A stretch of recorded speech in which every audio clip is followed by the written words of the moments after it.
Fala galera, tudo bem? Eu sou o professor Nunes de Geografia. Eu estou aqui mais uma vez para te dar algumas dicas a respeito do vestibular da FUVEST. Segunda fase agora, tão esperada segunda fase. E é preciso que você fique atento de antemão para algumas coisas importantes. Primeiro, muita calma na hora de resolver a prova, né? Muita calma, muita atenção. A prova muitas vezes traz gráficos, tabelas, mapas. Lembre-se, os mapas, gráficos, tabelas não estão lá à toa, estão lá para serem interpretados. Utilize as informações dos mapas, que estão presentes nos mapas, nas tabelas, dialogue com o que for dito no enunciado e preste atenção no comando da questão, tudo bem?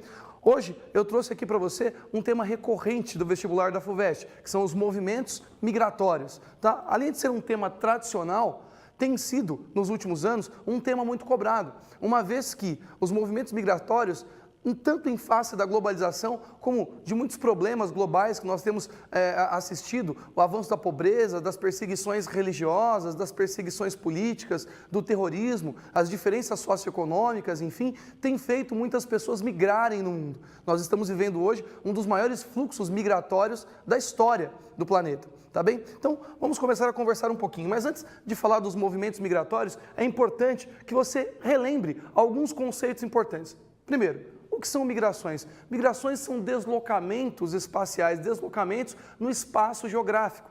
Quando o indivíduo migra, se desloca de um lugar para o outro, com a finalidade de fixar residência e por um longo período de tempo, tá bem? Isso é migrar. Agora, lembre-se, há uma diferença importante entre emigração e imigração. Quem que é o emigrante? O emigrante é aquele que sai, enquanto o imigrante é aquele que chega, tá bem?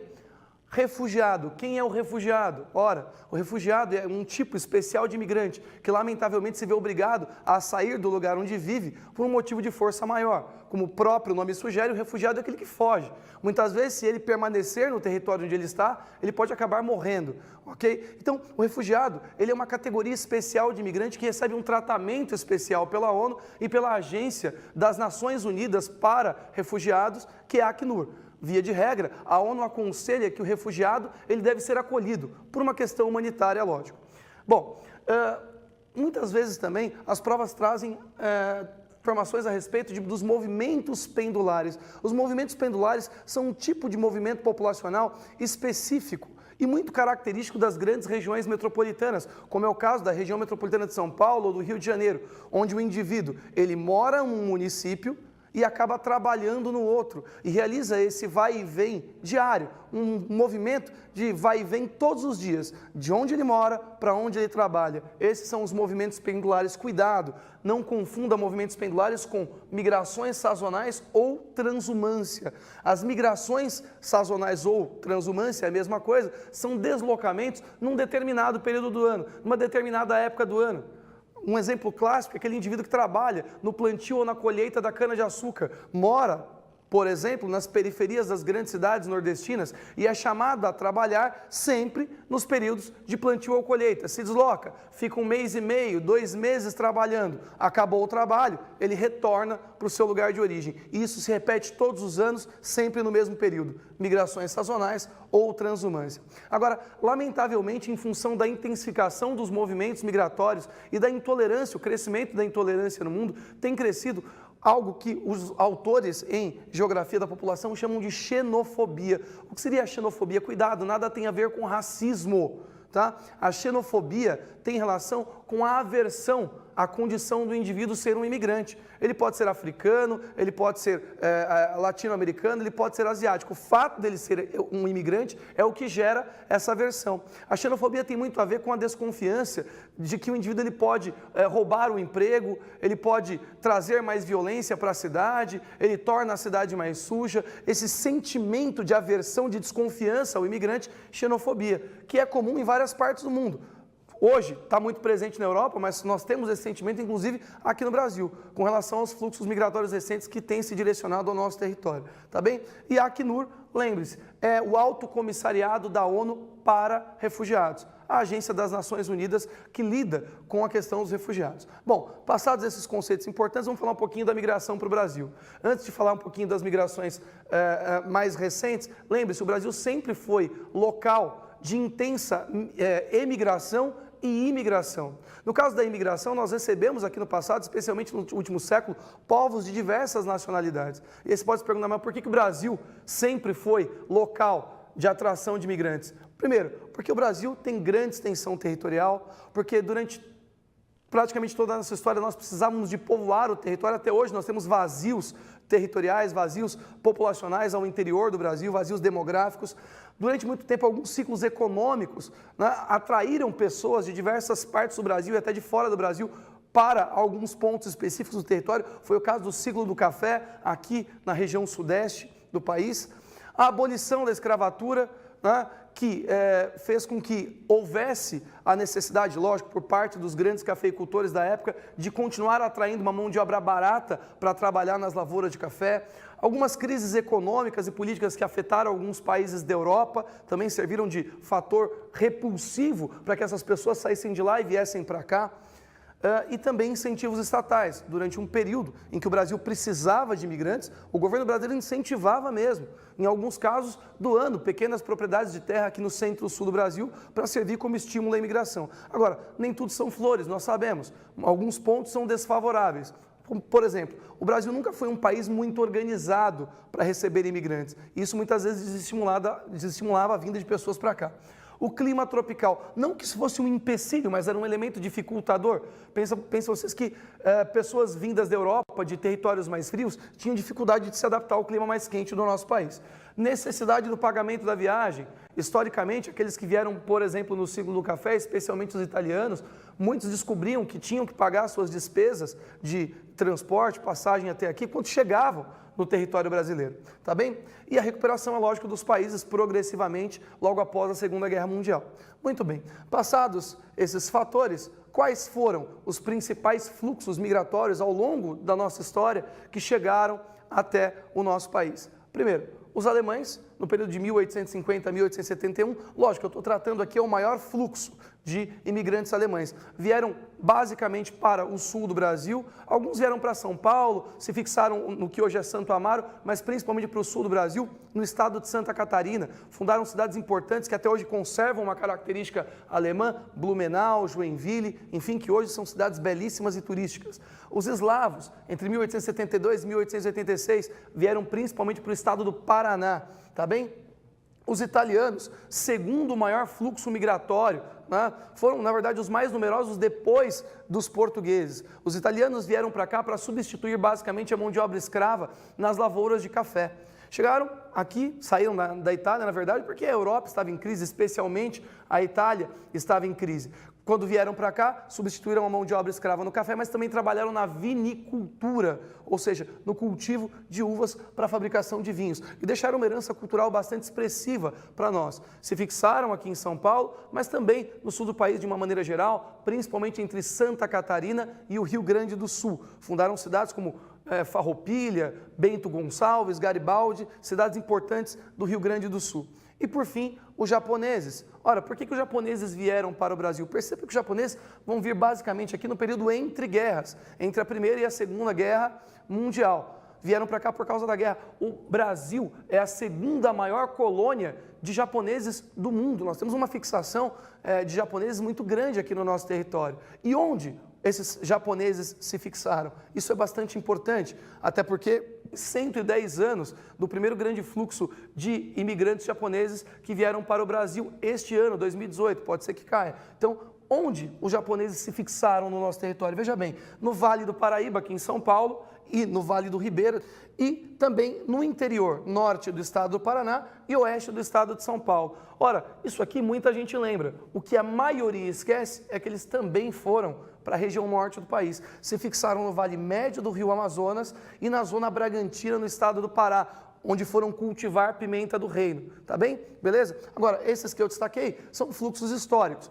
Fluxos recentes, importantes para que você saiba. Vamos lá. Década de 50. Veja aqui, os mapas de migração, eles vêm sempre acompanhados de setas. Setas que mostram a origem e o destino das migrações. Veja que você tem setas aqui, por exemplo, que saem do Nordeste e vão em direção ao estado de Goiás, região aqui do Distrito Federal. Esse grande fluxo migratório na década de 50 tem relação com a construção da capital federal, a construção de Brasília, no período JK, tá bem? Já na década de 70, por exemplo, olha, veja bem, essa década é representada por setas que vão do Nordeste em direção à Amazônia, em função dos projetos de povoamento do governo militar. Tudo bem? Para ocupar a Amazônia, nesse período nós tivemos também a construção da Transamazônica, a tentativa de ocupar esse vazio demográfico aqui, tá bem? Veja que as questões de migração sempre envolvem história e geografia, fique atento, tá bem? Veja nesse segundo mapa aqui, ó, migrações que vão de 70 a 1990.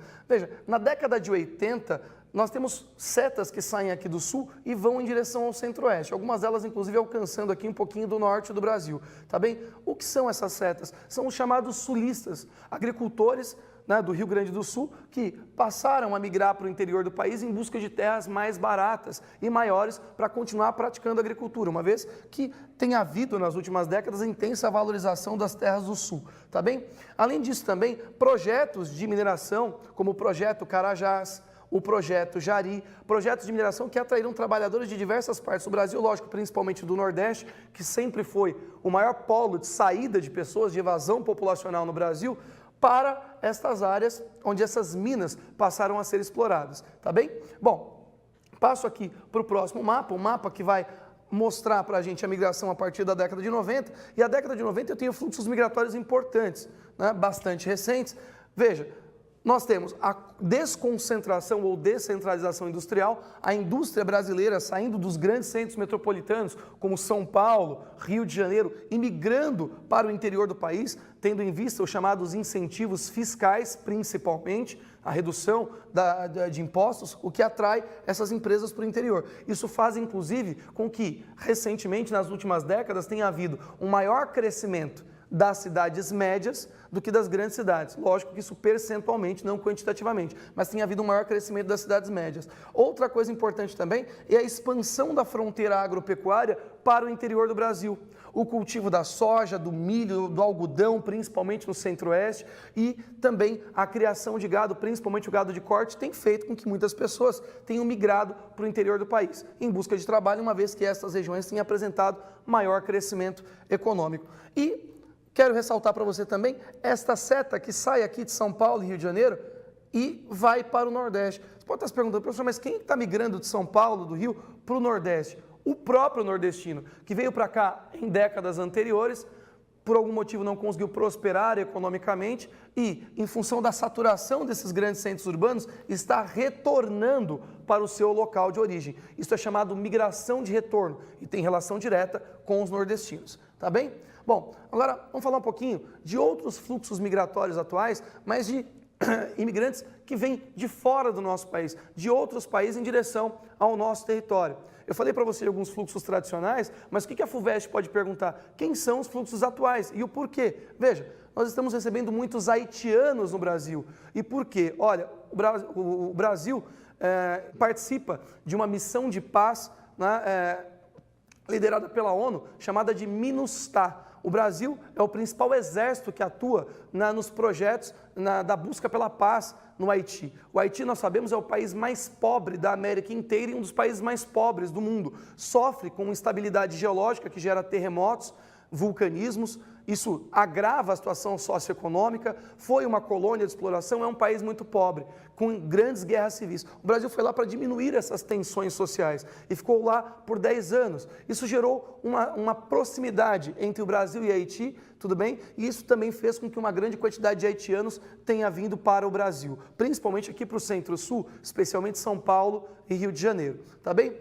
Os bolivianos também tem sido, aliás, é o segundo grupo mais numeroso na última década que tem se direcionado ao Brasil, tem vindo para cá porque a Bolívia é um dos países mais pobres da América do Sul, tá bem? É um país com um desenvolvimento econômico bem menor do que o nosso, embora o Brasil tenha enfrentado crise econômica nos últimos anos, o Brasil passa a ser um país interessante. Os bolivianos vêm para cá, para o Centro-Sul também, e lembre-se, vêm trabalhar em oficinas de costura, no setor têxtil. Lamentavelmente, muitos desses trabalhadores haitianos, bolivianos, colombianos também, né, têm vindo para o Brasil e de modo ilegal. né? Ou seja, com situação irregular, muitos vêm sem documentos, sem carteira de trabalho. Há um esforço do governo brasileiro para tentar regularizar essa situação, mas é fato que boa parte está irregular no país. Os argentinos, é lógico, a Argentina também passa por crise econômica, mas os argentinos vêm para cá muito em função das facilidades existentes dentro do nosso bloco econômico, que é o Mercosul, em que há a livre circulação de pessoas, tá bom? E os chineses? Você pode estar se perguntando, professor, mas por que os chineses? Cara, a China hoje é um dos países que mais cresce economicamente, é um gigante econômico no mundo e ampliou as suas relações comerciais com diversos países, inclusive com o Brasil. Hoje, a China é o nosso principal parceiro comercial, é para quem o Brasil mais importa e exporta. E esse crescimento das relações comerciais fizeram com que muitos chineses tenham vindo para o nosso país. Veja que esses são os principais fluxos migratórios atuais, esses você tem que saber. Agora, o que tem tido grande destaque nos últimos 2 anos? A migração de venezuelanos para o Brasil. Lamentavelmente, a Venezuela passa por uma crise socioeconômica e política muito em função de 2 fatores. Preste bastante atenção. A crise venezuelana está relacionada à desvalorização do barril do petróleo, uma vez que a economia da Venezuela é extremamente dependente do petróleo, quase que 90% dela, direto ou indiretamente, depende do petróleo, tá bem? E a desvalorização do barril nos últimos anos tem levado a uma crise econômica e também a má administração, a má alocação de recursos nos últimos 2 governos do Hugo Chávez e do Nicolás Maduro. Altas taxas de desemprego, faltam mercadorias no comércio, nos supermercados, falta alimento, faltam remédios, a população se encontra desesperada e milhões de venezuelanos já saíram do país. Muitos em direção ao Brasil, que é o principal destino dos fluxos migratórios de venezuelanos, e também para a Colômbia e o Equador, países mais próximos aqui, são os principais destinos. Então, Brasil, Colômbia e Equador. No Brasil estão entrando pelo estado de Roraima, o que tem gerado problemas também, em função de que Roraima, apesar de ser um estado que não é tão pequeno em relação a estados de outros países, é um estado que não tem infraestruturas suficientes para suportar um aumento tão grande, tão rápido de pessoas, principalmente na cidade de Pacaraima, que é a primeira cidade por onde os venezuelanos entram no Brasil. Então, essa saturação dos serviços públicos e das infraestruturas tem feito com que o governo federal se esforce para tentar distribuir os venezuelanos por outros estados brasileiros que conseguem receber melhor esses imigrantes, como é o caso aqui de Goiânia, o próprio Distrito Federal, o Rio de Janeiro, né? Os estados do Centro-Sul de maneira geral e São Paulo, tá bem? São estados que têm recebido esses venezuelanos em função dessa distribuição do governo federal. E por último, eu quero te dar uma dicasinha a respeito da migração internacional que está acontecendo em direção à Europa. A Europa está recebendo um gigantesco fluxo populacional já há alguns anos, tudo bem? Um fluxo migratório que tem vindo basicamente aqui do centro-norte da África, tudo bem? Do chifre da África, desses países aqui, ó, do norte da África, Tunísia, da Argélia, da Líbia e também do Oriente Médio. Motivos, vamos lá, perseguição política e religiosa, avanço do terrorismo, pobreza, têm sido os principais motivos de imigração.